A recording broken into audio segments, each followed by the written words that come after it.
সাবেক প্রধানমন্ত্রী এবং বিএনপি চেয়ারপারসন বেগম খালেদা জিয়ার মৃত্যুতে গুলশানে দলটির রাজনৈতিক কার্যালয়ে শোক বইতে স্বাক্ষর করেছেন বিভিন্ন দেশের রাষ্ট্রদূতরা। সমবেদনা জানান জিয়া পরিবারের প্রতিও। এদিকে দলীয় প্রধানের মৃত্যুর খবরে নেতাকর্মীরা ভিড় করেন গুলশান কার্যালয়ের সামনে। ভেজা চোখে করেন প্রিয় নেত্রীকে নিয়ে স্মৃতিচারণ। আরও জানাচ্ছেন শামীম চৌধুরী।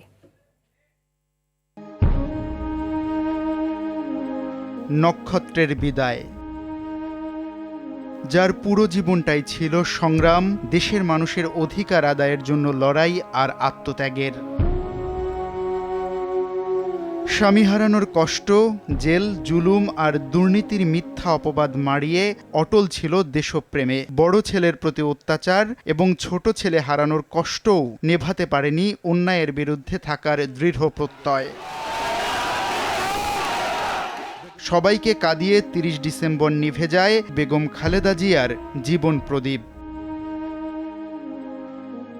বিএনপি চেয়ারপারসনের মৃত্যুতে শোকের ছায়া দেশ জুড়ে। নেতাকর্মীরা ভিড় করেন দলীয় চেয়ারপারসনের রাজনৈতিক কার্যালয়ের সামনে।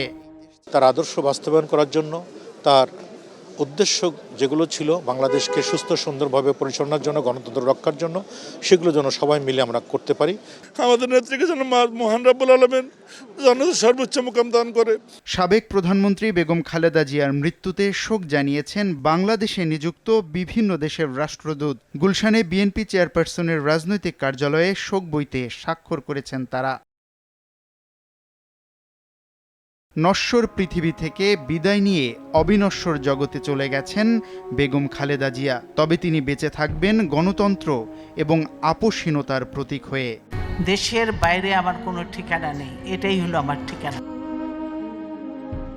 শামীম চৌধুরী, RTV, ঢাকা।